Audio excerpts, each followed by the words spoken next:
This is the Biz of Wealth. Challenges, rumblings, and evolution of the wealth management industry. Welcome to the Business of Wealth. Today I had a lot of fun speaking with Lorenzo Delzoppo, who's a New York attorney with 20 years of regulatory compliance, risk management, and legal experience.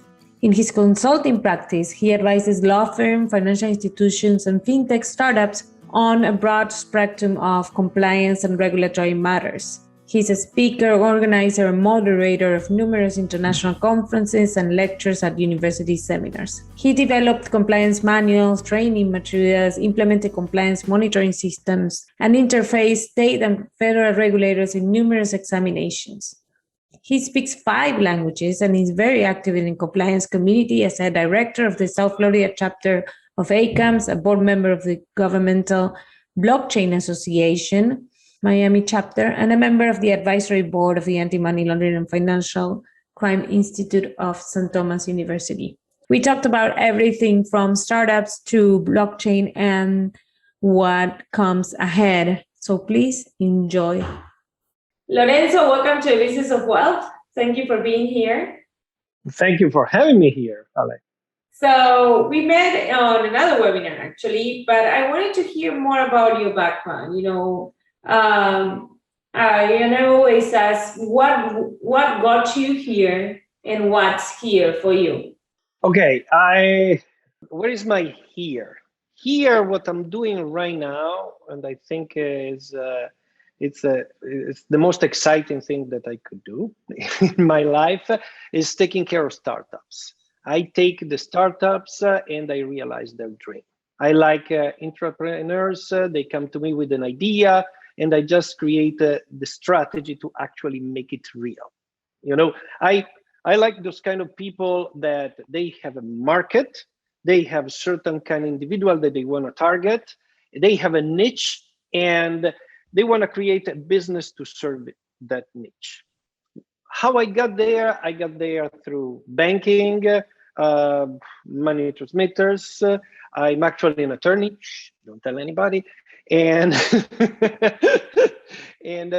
I started about 25 years ago to service multiple clients. In reality, 25 years ago, my first client was the European Union, because I was working on the unification of the Eurozone. Those were, yes, that's actually was when the euro was cool. You remember that? I do. That time, yes. That's I was part of those teams that went from the various countries to Strasbourg, and in Strasbourg they were trying to unify the whole European Union. And we loved it. I was working on the international money transaction.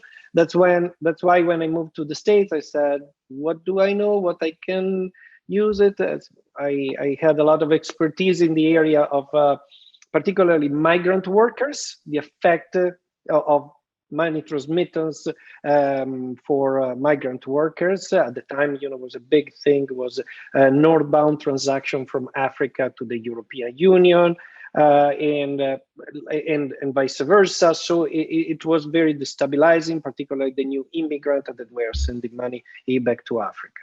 So I kind of reproduced the same thing when I tried to follow that path here in the States. And so why did you come to the States? Why? I went to study at the University of Miami.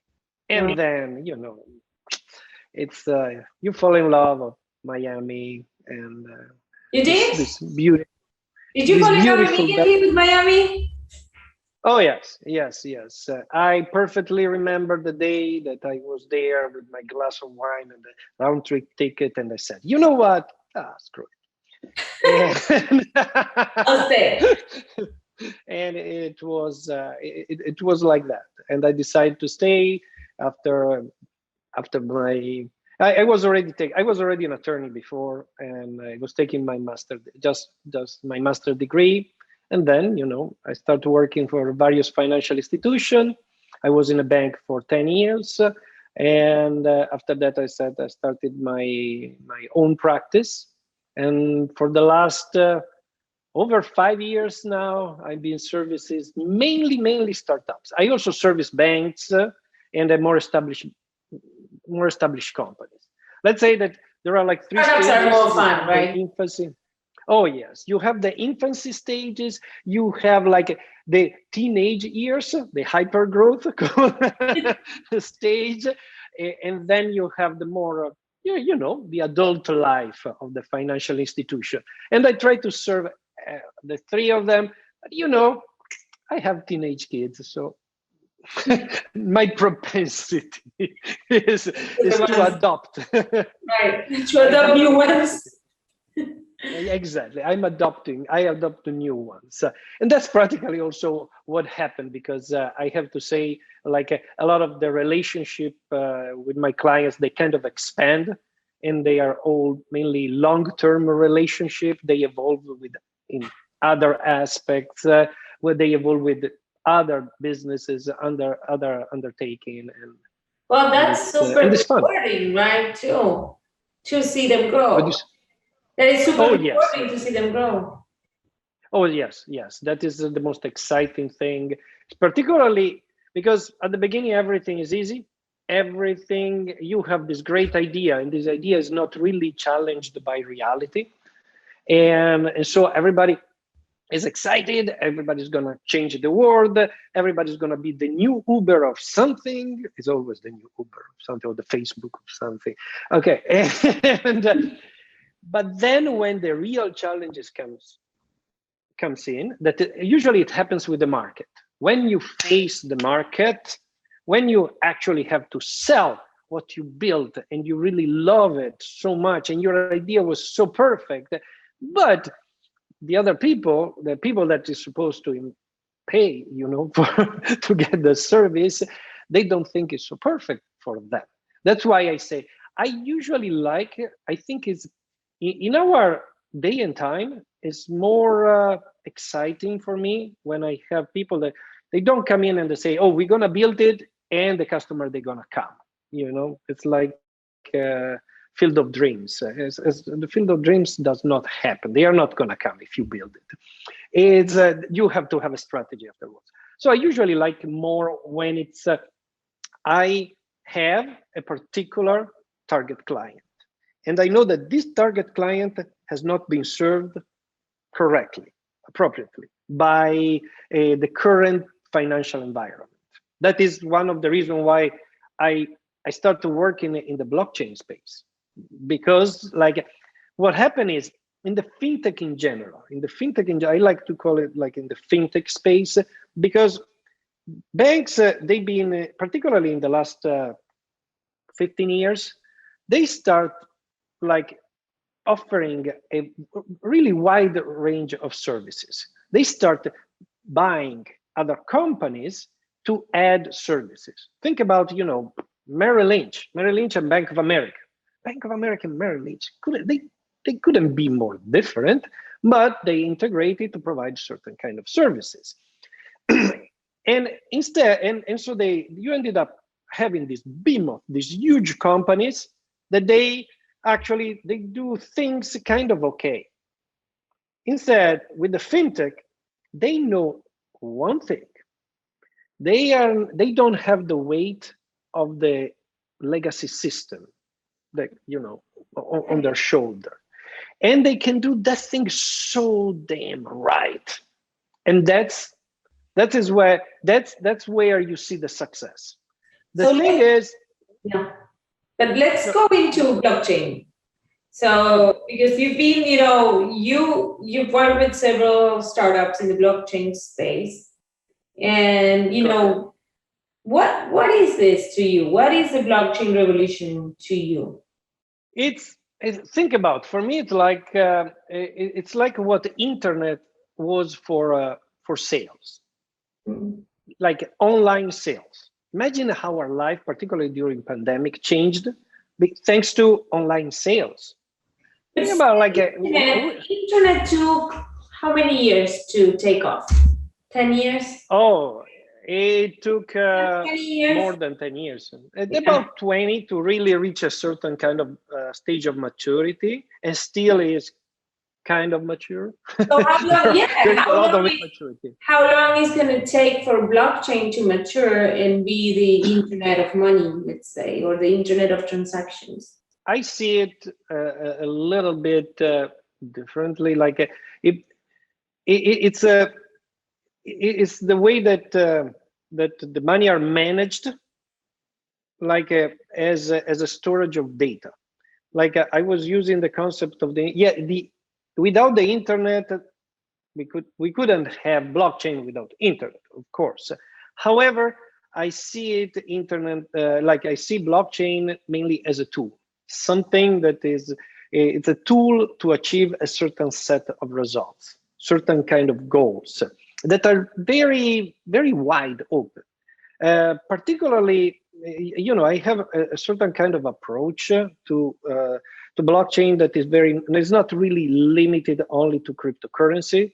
Like a cryptocurrency per se and the wealth per se is just as an aspect of it. It just works is that one thing that works very well. However, there are like millions of other things that could work even better.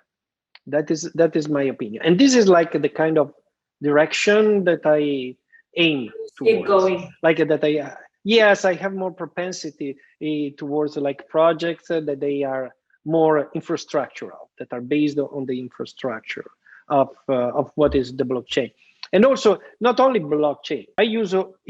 Generally, I use wider kind of terminology. I prefer to use like DLTs. Decentralized ledger technology that is like broader and encompass like a blockchain. It's all about the structure, basically. That's what you mean. And it's all about the It's about the infrastructure. Yeah. Exactly. It's at the end of the day, it's how you store data and how you transmit those data. Right. You mentioned the other day that wealth managers are irrelevant in this phase of blockchain. Why is that? But because it goes really what I'm seeing right now. You came to my office and we have the TV and you see CNN, Fox News, CNBC, and you see that is like all this wealth manager that they talk about the blockchain and they talk about cryptocurrency, and you look at them and say, what are you doing there? Like, why do you even matter? That was created to get rid of you.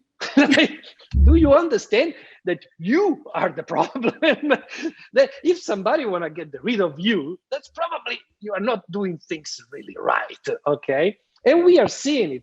Look what happening. What has been happening in the last 6 months? This has been like the craziest thing ever. Everybody gets into cryptocurrency, Bitcoin is going up. Bitcoin, $50,000, $60,000. Yeah, everybody, right? Everybody in what man? Gonna create a fund to invest in Bitcoin, blah, blah, blah. And then suddenly, Bitcoin from 60 go to 30. And now, people crying in the street, everything, like my life has been destroyed. And it's like, are you kidding me? You are using something in the wrong way. That's not the concept. First, you don't give your money to somebody to invest into that, okay? In this case. Of course, it depends on how much knowledge you may have about the space. However, when you do it, you should do it in the long term, because if you don't invest in the long terms, you're always affected in the volatility. Here you have an asset that it was, I can tell you, it was at the end of 2019, was at $7,500, okay? At the end of 2020 was $25,000 value, more or less, give it or take. And then it went up to $60,000. Of course, it went down to 30. However, if you see it in the long run, the appreciation that had only in 1 year, let's consider 2020, it went up like 300%. So let me stop you there. That is exactly the same philosophy that all portfolio managers talk about when they say, if you're not an expert, invest in the long run in the stock market. Like invest in the long run. It's exactly the same. Bitcoin per se was not created for that purpose. That Bitcoin was created as a showcase to represent a currency, money. However, the technology, this is the first use case. Imagine, this is ancient. It's really Bitcoin per se, it's ancient. However, is the first one and the one that like spread up the most, and now it represents probably two-thirds of the assets of the market value in the cryptocurrency space. It's actually a Bitcoin. However, it's just a use case, and the people start using it as a storage of value only because of one reason, because everybody knows that is a finite number. There are only going to be 21 million Bitcoin out there in the market, so it's going to be pretty much as a short run. And they know, like, since when you it's purely, you know, supply and demand. Supply and demand. But so exactly, but that was not the concept. Right. No, they're using it as an investment tool when it was never an investment tool. It's just a transactional tool. So exactly. But let's go back to what you were saying. What are asset managers doing wrong? Well, the whole concept is like this wasn't designed for people like this. This was designed specifically to eliminate the middleman. Blockchain has been designed to eliminate the middleman, to solve a big issue that currently in the, let's say, a financial transaction. I say, yeah, I can transact online. I have Venmo. I can send you money through Venmo. I can send you a wire transfer. I say, yes, but you always need the middleman. You need an intermediary in the middle. Why? Because you have to transfer value. And let's say that I say, it's like let's say that I have $10. If I take a picture of this $10 and I send those $10 to you, you can get it and you can make a copy of this, like if I send it by email. So if there were $10, if you split it in two, you make two copies, you have a $10 that is worth $5 because, and so on. So they practically Bitcoin came in to solve the biggest issue of having something that is distributed in between all the parties. Everybody has this piece of information is public.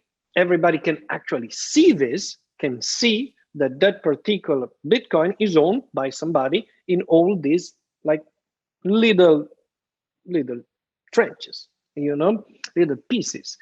So the greatest innovation here was that it couldn't be duplicated, because it's like at the end of the day, Bitcoin it's like a Google sheet. Think about a Google sheet on steroids. You have that sheet where you have the name of all the person that they owned that Bitcoin since the beginning of that particular, since the day that Bitcoin was mined, and everybody can look at that. You know, you can look at that and verify who is actually the one that owns it in a very simplified. That's part of the conversation we were having. How really private are the investors on blockchain? And they really like it's not private. It's not. That's the whole point. It's not private. Everybody talks about, oh, Bitcoin is anonymous. It's not anonymous. It's pseudonymous. That's it.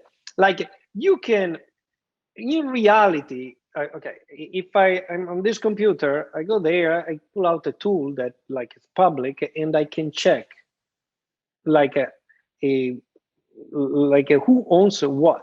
I can figure out wallets that they have, like, because it's a ledger and it's a public ledger.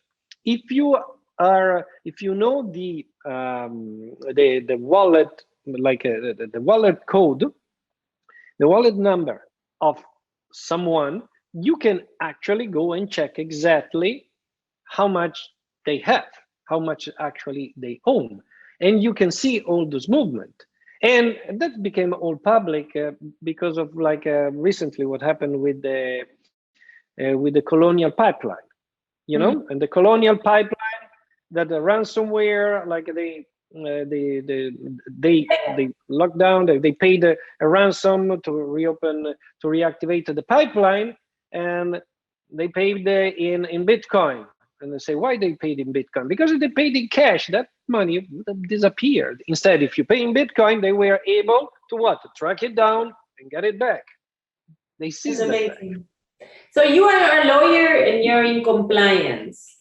Correct. What are, regulators in financial services are always late. How late are they in blockchain, and how, what are they getting right? What are they getting wrong? Where are they? That's a very good question, and I have my opinion. That's what I want. and I have my opinion. Okay, what we have seen, particularly at the state level. Let's talk for a second in the U.S. because this is very different. Like if we see it in a larger scale, because there are different kind of approach according to different countries. Like we can talk about China, we can talk about the country of Europe, but big change happened actually a couple of years ago. Was May of 2 years ago. Well, with the FATFA, the Financial Action Task Force, who made they practically revamped a very old rule called the travel rule. The travel rule is something that has been, like here in the state, has been implemented in the state, been for probably 30 years. The travel rule says that the information of the customer of all transactions above $3,000 should travel with the transaction. That means that you should know the financial institution that generates the transaction, the financial institution that is receiving, with the name information of the sender and the name information of the beneficiary. Something very simple. That's when you send. In reality, think about in the blockchain, in the crypto space, you don't really send value, you record it, the value. It doesn't go horizontally, it goes vertically. So this is like additional metadata practically that should attach to the transaction. Plus, what if there are transactions that are performed directly in between the people without using the middleman? To send a wire transfer, I need to pass through the Federal Reserve Bank of Atlanta. First I have to go to a bank that has to be a member bank, member with the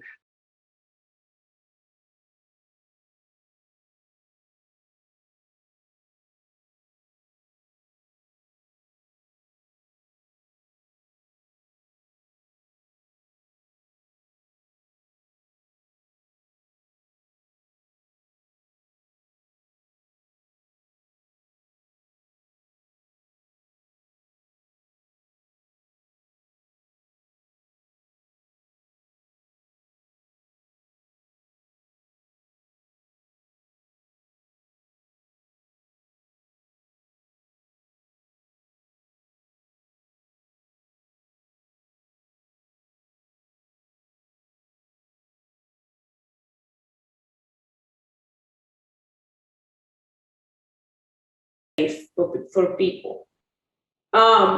This is in this case we're talking about private companies. But let's talk. If you talk about blockchain, how you are gonna identify criminals to protect? The funny thing is, this is the problem, but is also the reason why blockchain and the cryptocurrency are having so much success. And why fintechs, they are having so much success compared to the traditional banking. Why? And because if you work in my space, you will understand that one of the biggest risk for a company, for a financial institution, it's actually consumer protection law. The consumer protection law are leveraged by scammers every single day. Every single day. All my clients, if you ask what is their biggest risk and liability, it is consumer protection law, because they do not protect actually the financial institution. And if you are a startup, it's a big problem, because if you are a very well-established bank and you have a bunch of products, you don't care that much. But if you actually are the new kid on the block, the newcomer that has a great technology, however, you've been killed by consumer protection law. That's different. You understand, you are killing an healthy competition.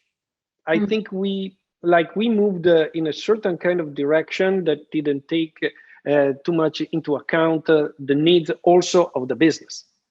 And this is like it's very simple. How many, if you see in every company, like a new company, that they have to use to actually leverage a financial institution, because let's say to fund an account, they need an ACH. They have to be processed, these ACHs. Okay, you process the ACH, you fund the account.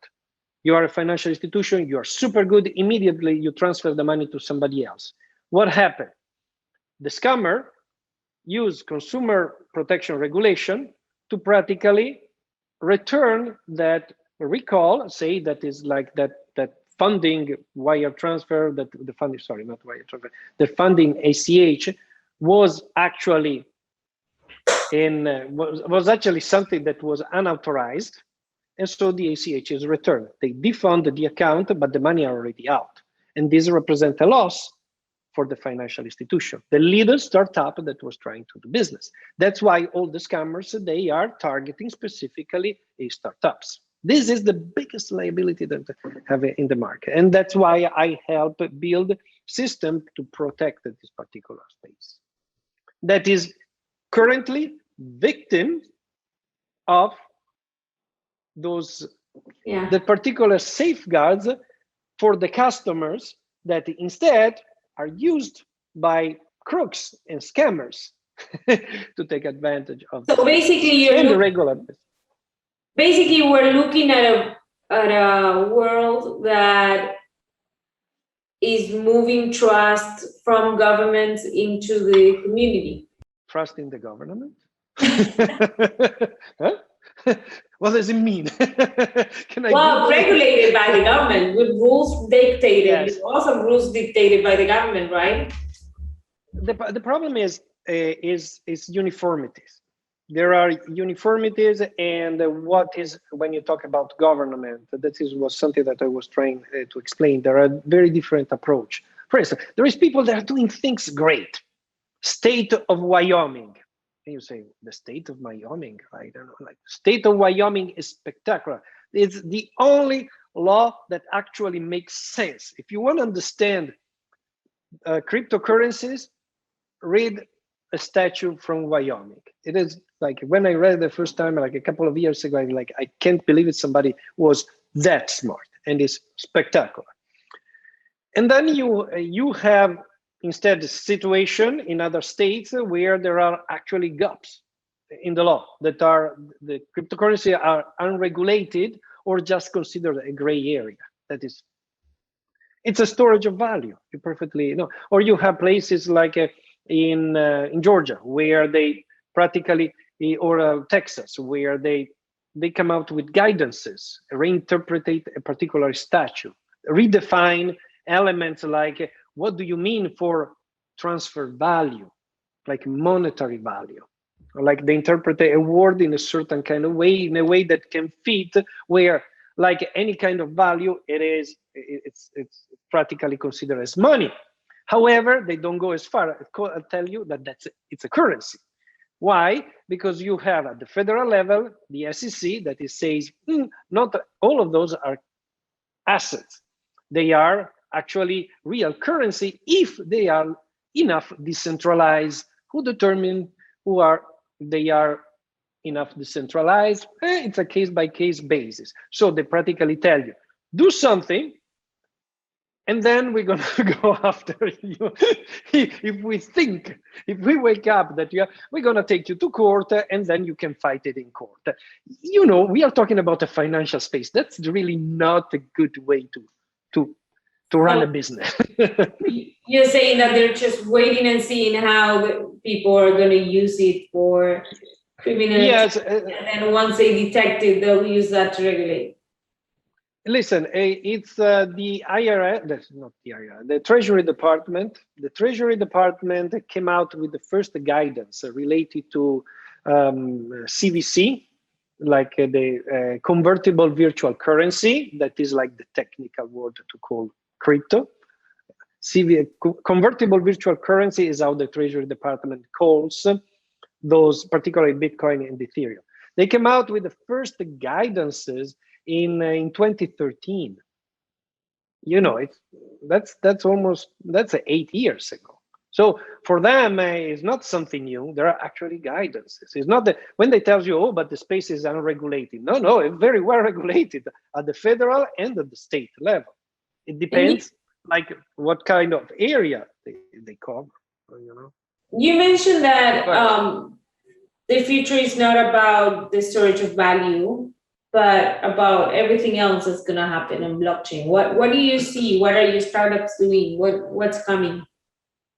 As I said, it depends what you like. Personally, I'm not a big fan of cryptocurrency, and I admit my ignorance in the space of cryptocurrency or CBC, because that's not something that excites me.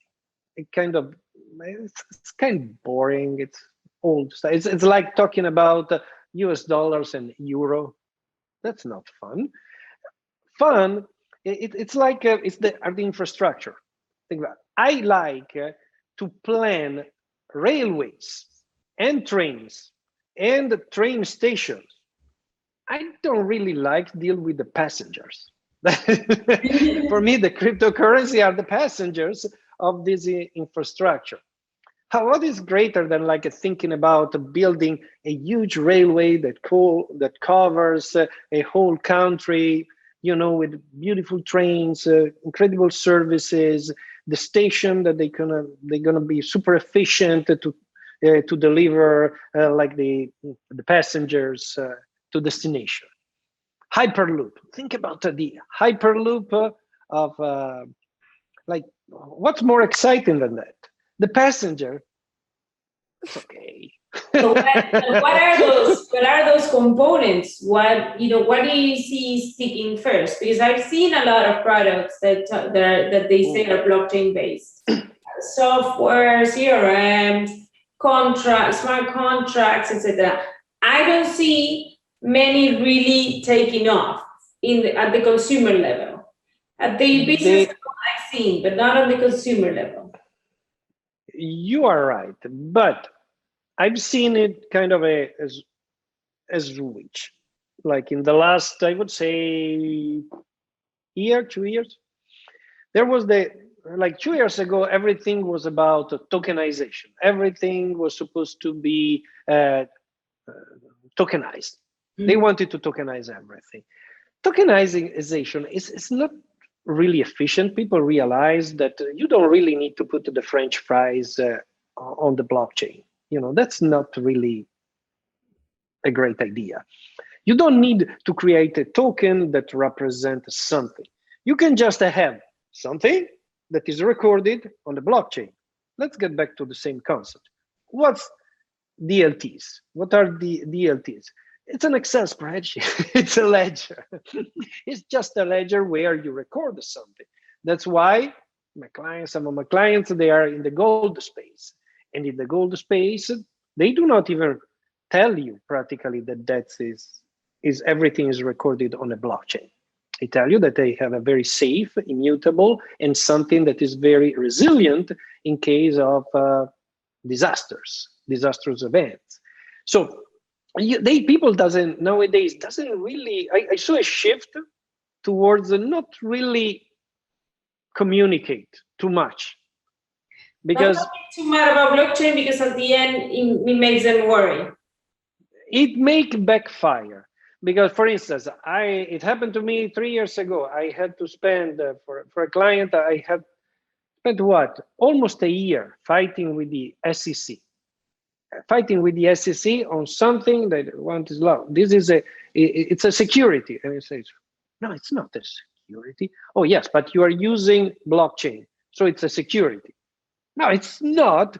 The blockchain is only used to record the ownership, the timestamp, and each single transaction. Why? Because it's very safe and very efficient. It took me like 9 months, 10 months, going back and forth with the SEC. At the end, they gave up. Like, I don't know, probably they couldn't stand my Italian accent anymore. I'm calling you all the time. I don't know. I was calling New York like every other day. And because the whole point didn't make sense. I was trying to tell them, listen, you're narrowly focused on cryptocurrency and tokenization to fund a business. Here, we don't use that. That's not an investment device. So why should we record something that is not a contract or an investment? It's just the record of a transaction. You're just recording a transaction. That's it. There is where I see like most future in this space. Yes, tokenization will always work. Also, we are seeing a lot of central banks that they are moving in that direction, and particularly in China for sure. In China, they already issued their own wallet. That's why in China there is, why the price of Bitcoin dropped so dramatically, because it was a hash rate kind of issue. Also because China practically shut down all their miners. There were probably 50% of all the mining rigs were in China. Why? Because that's how China does. China issued their own wallet, their own blockchain, and of course they don't want a competition in their space, because it's a communist country. That's the whole logic underneath of being a communist country. They don't want competition. So a lot of countries, they are moving towards this direction to actually replace, but that will be centralized, not decentralized.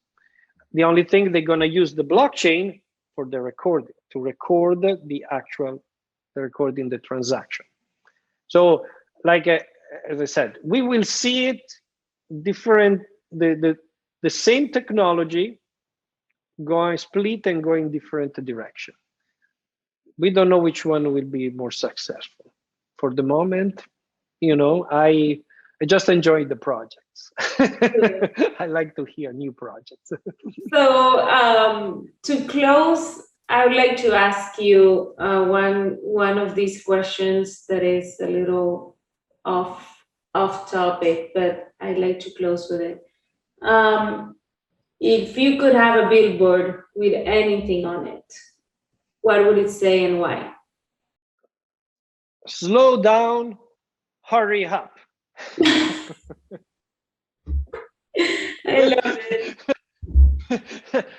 Because we have a situation where we have somebody is running too fast, and some other people instead has to catch up.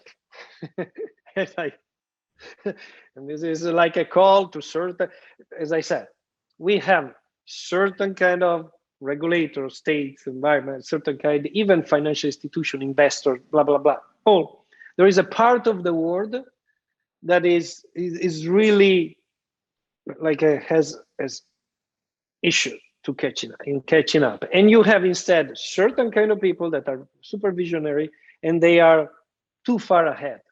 They have to understand that the only way for this new world to work is if we just if this momentum is like if the momentum has enough mass. You need a critical mass. You need more that people on the moves. bus.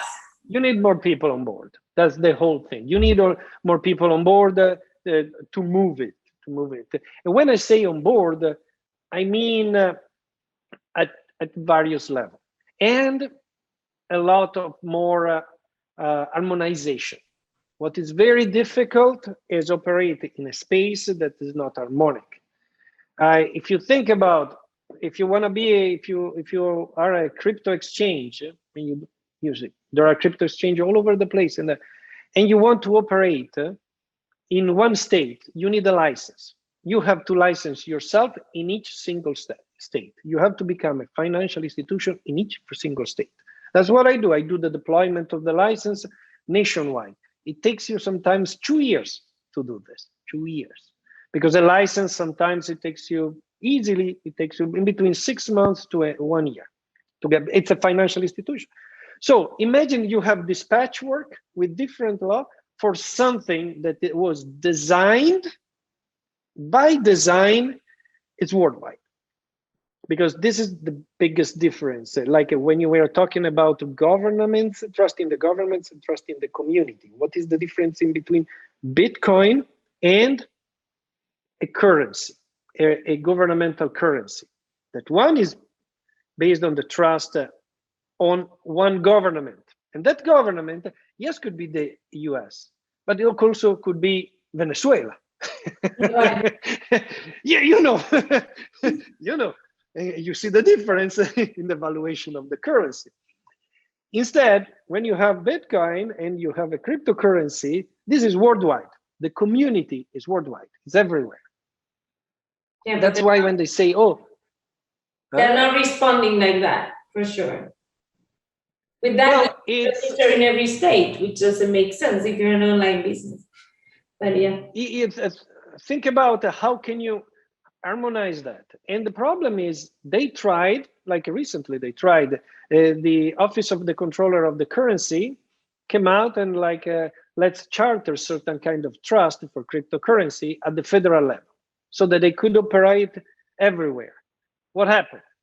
States, they started suing the OCC. Why? Because at the state level, we are better to protect our consumers than you. They say, no, you want a slice of the cake. You know, you have the cake, you want to split a slice. And say, you want those fees that, like so that you can operate your state banking department. So that's sad, but that's currently the situation. And it's like that's why I said we need harmonization. We need this to become harmonic. So we need certain people to kind of slow down a little bit. Don't go the gray, you know, there are 50 shades of grays. And like, yeah, particularly in compliance. In compliance, I always say it's like 50 shades of gray. You know, it's this perfect balance in between pleasure and pain. That's compliance. And I love that one. Amazing. Yeah, it's a compliance thing. Yes. You have to, you really have to, you need at least 25 years of experience in compliance to come out with something like that. So that is, certain people is going a little bit into the dark. It's getting black. And instead, on the other side, we really need the people that can make it like the gray, they can make it white. That they need to move in that direction. And we need the community to move in the same direction. That is like, as I said, how I see, and I'm in the middle. Yeah. Painting. Painting. I'm in the middle painting. the various yeah, I never, this is the first time I'm seeing myself as a painter. You know. At least, you know, to make it full circle, at least we're in Miami. It's a sunny day almost every day. So you're painting gray, but you have the sun, right? To make it full. Exactly. Exactly. Because so much fun. Thank you so much for your time. This was amazing. It's been my pleasure. Anytime, any kind of conversation you want to have on this subject, I'll be delighted. No, thank